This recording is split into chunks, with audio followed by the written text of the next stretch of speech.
words of my mouth and the meditations of all our hearts be holy and acceptable in thy sight, O God, our rock and our Redeemer. Amen. So our service is a bit different this morning, and the sermon will be no different. Jesus gets up to a little bit of trouble. We might even call it some misbehavior, changing up the script on his parents. So naturally, I'm going to get up to my own little bit of misbehavior here in worship this morning. But every crime needs an accomplice, so I need your help in that. We're going to do this verse by verse. So maybe you pull out your Bible on page 59 for Luke 2. Maybe you just use your bulletin. We're going to take this verse by verse. We're going to read it aloud together in segments, and then I'm going to speak on it. I'm going to ask you to turn to your neighbor and answer some questions or speak back to me. And then I'm going to lift up my hand. And when I lift up my hand, I need you to lift up your hand. So let's practice that. Lift up your hand. And I want you to shout out, "Preacher, preacher." So let's try that. Preacher, preacher. I think we can go a little bit louder than that. That's pretty good for some Presbyterians. So let's try it one more time. Okay, I need your help, so let's keep this going this morning. So let's start together with verses 41 and 42. Let's read it now. Now every year his parents went to Jerusalem for the festival of Passover. And when he was 12 years old, they went up as usual for the festival. Has anyone here grown up in the South? Or is it just me? Am I all alone here and growing up in the South? I've got one. I've got Monica back there. Good. Monica, has anyone ever asked you the question, who's your daddy? When you're in the South? I've heard that, yes. You've heard that? So maybe you get caught misbehaving in the store after school with your friends. You're cutting up. People aren't going to ask you, "Son, what's your name?" They're going to ask you, "Who's your daddy?" It's an important question. It's an easy question to poke fun at, but it connects us to Jesus' time. Back then, even more than now, that question, "Who's your daddy?" determined who your people were, who you were, what people thought of you, what expectations they had of you. You'd be introduced as Stuart, son of Paul. So who your daddy wasn't just a matter of convenience or identity. It was a matter of safety and connectedness. So I want you to turn and find a neighbor, maybe someone you didn't come here with, and I want you to answer that question. Who's your daddy? What kind of place and people and time were you born into? What kind of expectations did that create for you when you were born? And is that question, who's your daddy, still important for us today? Let's take a minute or two.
All right, 15 more seconds. I'm counting exactly.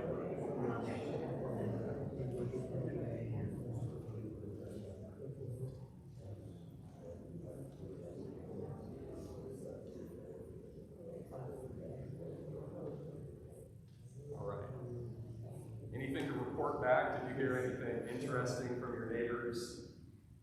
Did anything surprise you in your conversations of who your daddy is?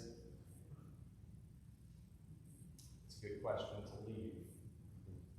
So that question remains an important one, maybe mixed in our time. But here we've got our first obstacle. Who is Jesus' daddy? That's our guiding question of this story. And as you can tell, the answer isn't going to be very simple. For one, Jesus and Mary and Joseph are on the move. They were traveling to Jerusalem for the festival of Passover. Place is often an easy way to answer that question, who your daddy is. But it does call Joseph his parent, and it does put Jesus on the move. This isn't new to them. They've been away from their home in Nazareth, Galilee before. So Joseph puts him in the line of the Jewish king David, and Jesus is where David ruled now in Jerusalem. So now we turn, first. Louder than that. Preach it. All right. So now let's read verses 43 to 45 together. When the festival was ended and they started to return, the boy Jesus stayed behind in Jerusalem, but his parents did not know it. Assuming that he was in the group of travelers, they went to take his journey. Then they started to look for him among their relatives and friends. When they did not find him, they returned to Jerusalem to search for him. Your relatives and friends. That's another easy way to answer that question, who's your daddy? These are the people who would ask him that question if they caught him cutting up after rabbinical school or hanging out with his friends fishing. And it would have meant something to them. But now they're in a place away from the people for whom that question can't offer any protection or comfort. Jesus is out on his own. And so this isn't just surprising or an act of mischief. It's a matter of grave safety and danger. Here's the question, who's your daddy? Now the question can get him in trouble. So Jesus isn't among his people. His parents break off from the crowd and they follow him. And this isn't new for them either. They're traveling those same roads they would have taken with their donkey down to Bethlehem, but this time to Jerusalem. They're making a leap of faith here, and I think that's important to note. They're also leaving the people who would make that question easier to answer. It's kind of like that moment where you knew you loved someone, not because they were just thrust into your life companion. What makes for a bad traveling companion?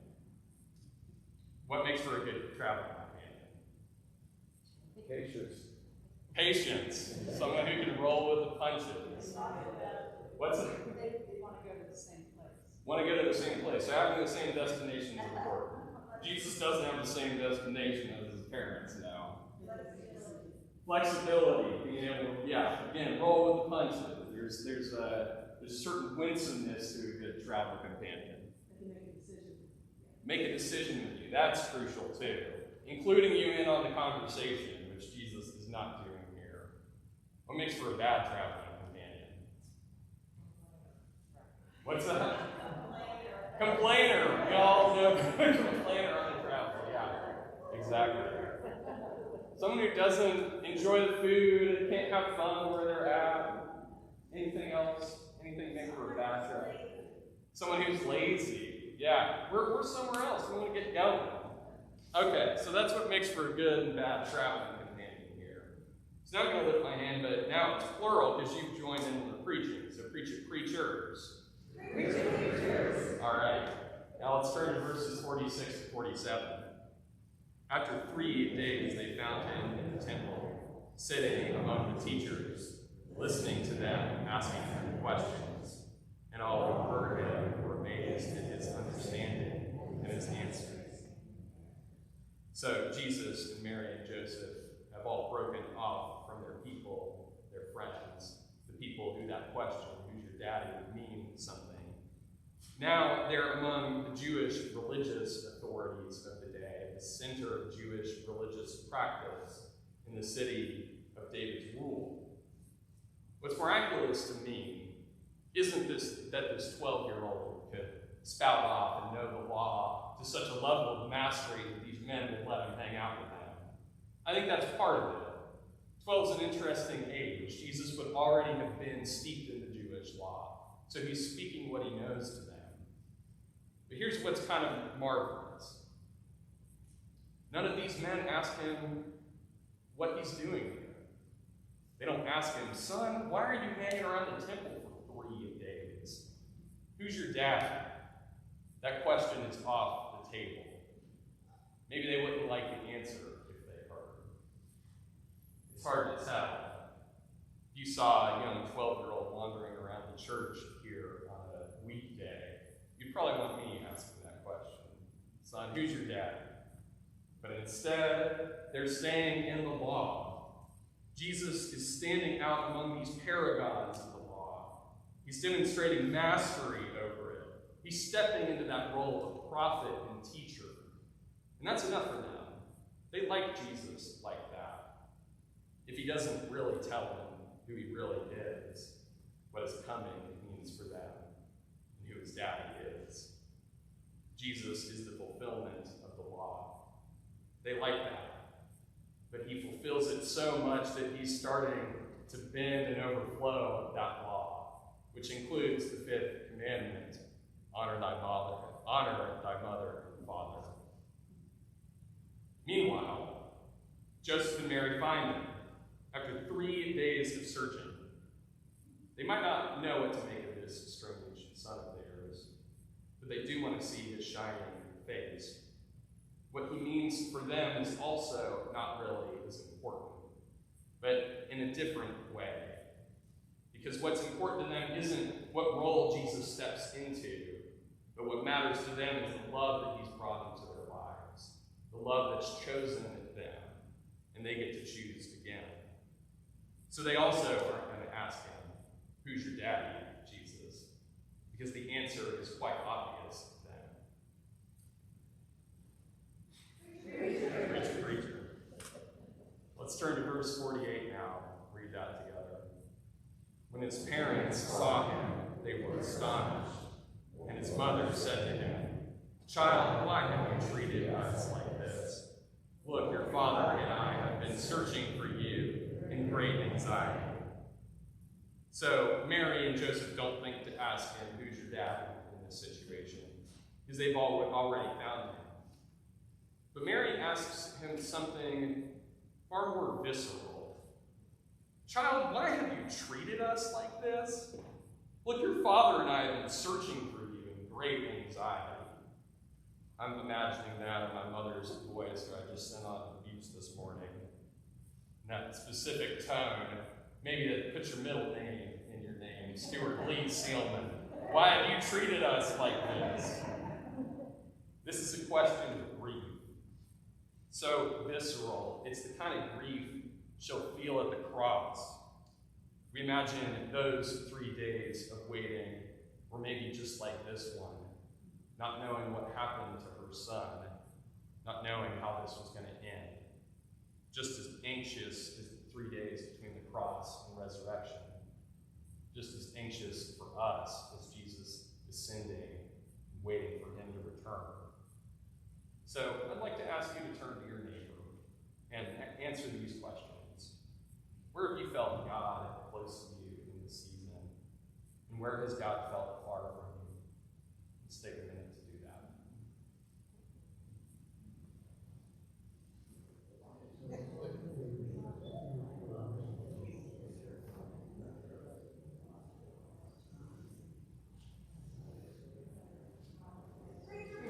Preachers.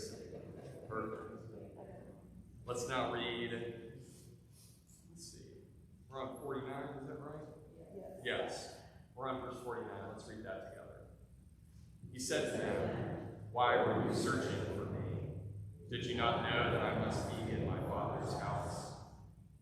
So Mary doesn't ask him, who's your daddy? Because the answer is obvious to her. It's Joseph who's right there.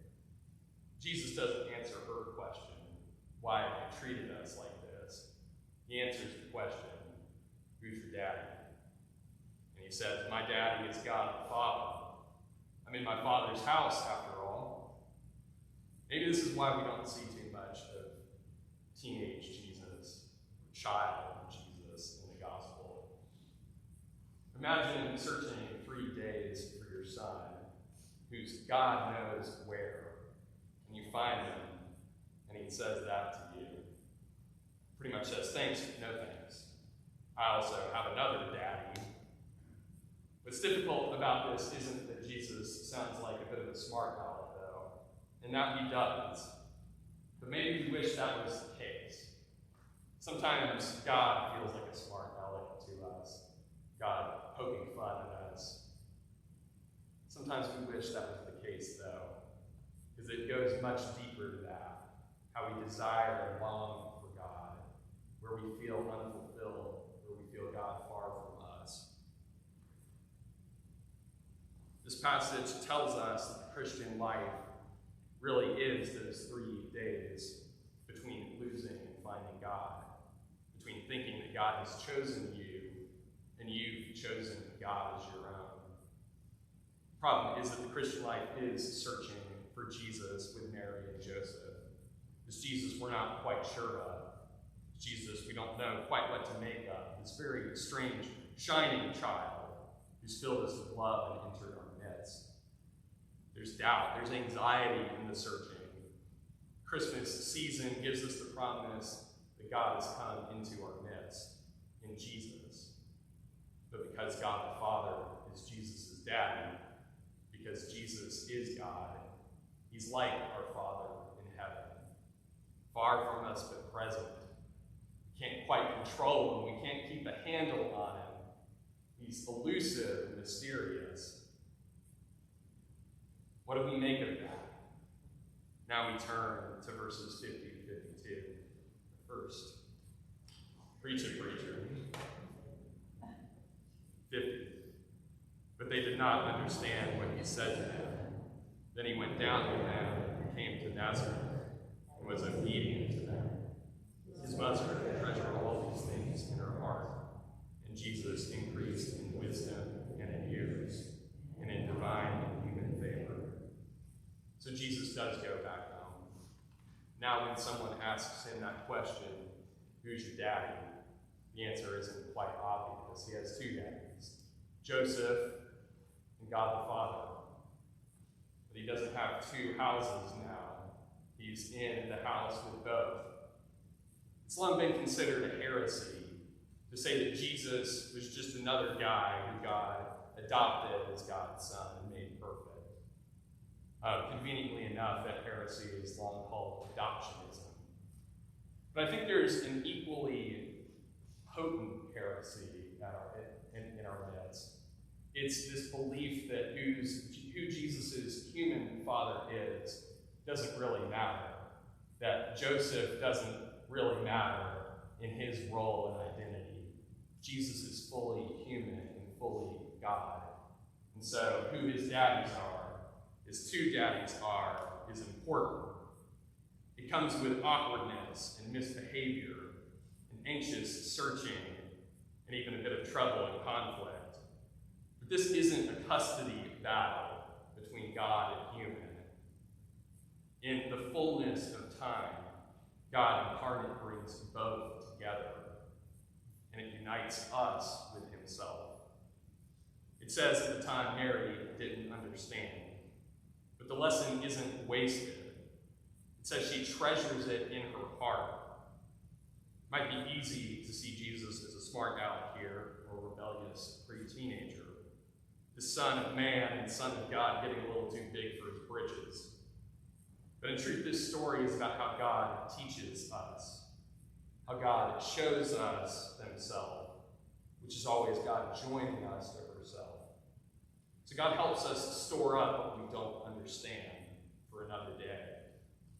Maybe Mary remembered this event when she was at the foot of the cross, remembering how she was separated from Jesus, not knowing where he was for 3 days, but remembering that he came back and that she found her, knowing that he'll always return to her because he brings us home to his Father's house, who's also our Father.